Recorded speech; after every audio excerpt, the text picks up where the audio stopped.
I really hope this is the last time I have to talk about this guy. I was super jacked up, full of excitement, looking forward to the future of the team that I love.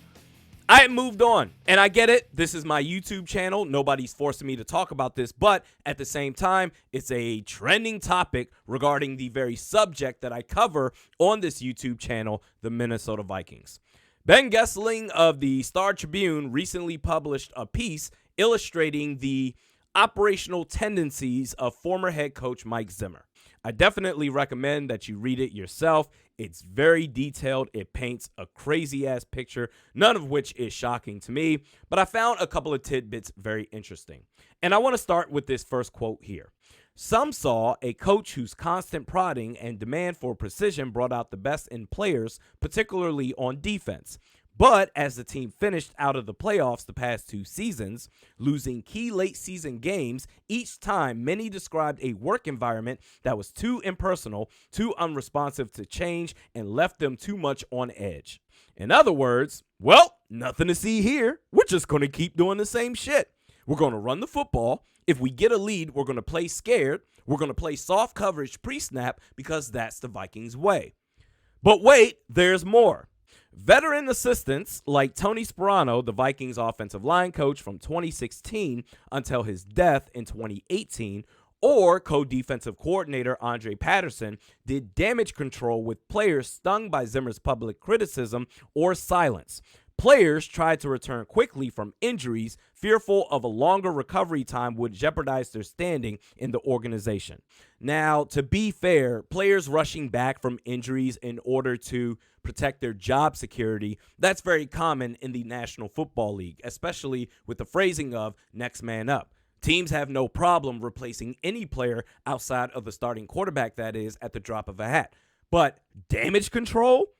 You want to go off on a player, okay, fine, but to further explain yourself to said player, to try to level with said player in order to get that player to continue to buy into your team philosophy, player relationship management, part of being a head coach, that's beneath you? Really? Eric Hendricks, I don't think a fear-based organization is the way to go. Very much anti-passing, let's just run the ball. Fuck Stephon Diggs and Adam Thielen, we're just going to pound the rock. And here's a prime example of that.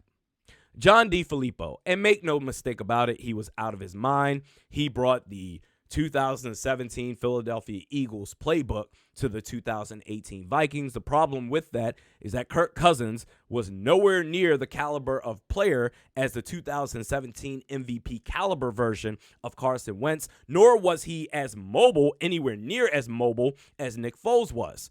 He deserved to be fired, but here's where the light shines. After the Vikings scored 37 points to improve to 4-2-1 in a win over the Jets, sources said Zimmer lambasted DFilippo in a team meeting for not running the ball enough. He made his issues with DFilippo's approach public after losses in Week 11 and 13. The Vikings would not score more than 24 points in 6 games following the Jets' win, and after a Monday night Week 14 loss in Seattle, where they narrowly avoided a shutout, Zimmer fired DFilippo and replaced him with Kevin Stefanski. Scoring 37 points was a crime to Zimmer. How dare you? Why didn't you run the ball enough? He didn't care about winning unless the Vikings won his way. You pissed off Stephon Diggs, a passionate guy like that. He couldn't contain his frustrations. And ultimately, the Vikings chose Mike Zimmer over Stephon Diggs and, quite frankly, every player on the Vikings roster. Just because Stephon Diggs was public about his dissatisfaction doesn't mean he was the only player that felt that way. After a key loss in the final weeks of the season, his tone started to shift.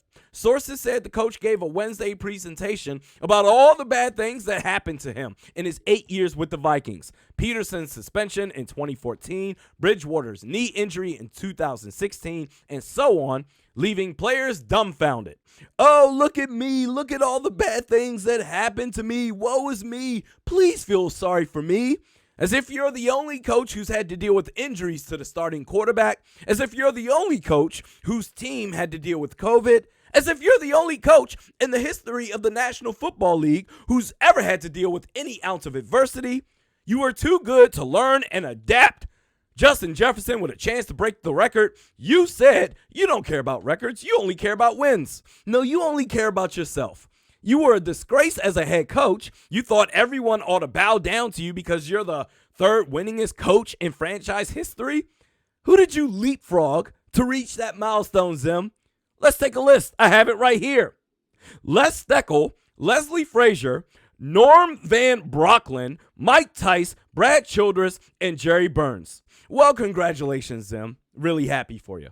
Oh, and one more thing. On the Kirk Cousins front, Zimmer told Spielman, don't spend big money on a quarterback. He didn't want Kirk Cousins from the jump. We all knew that. Never mind the fact that Kirk Cousins had to approach Zim the beginning of his fourth year as a member of the Minnesota Vikings in order to initiate weekly film study sessions. Okay, fine.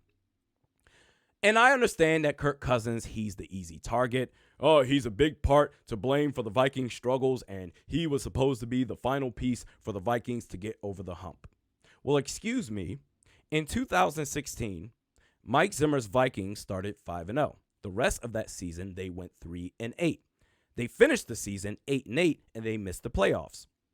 2017, Mike Zimmer's Vikings blew a 17-point lead in the divisional round against the Saints before the luckiest play of all time in the history of the NFL worked towards their favor.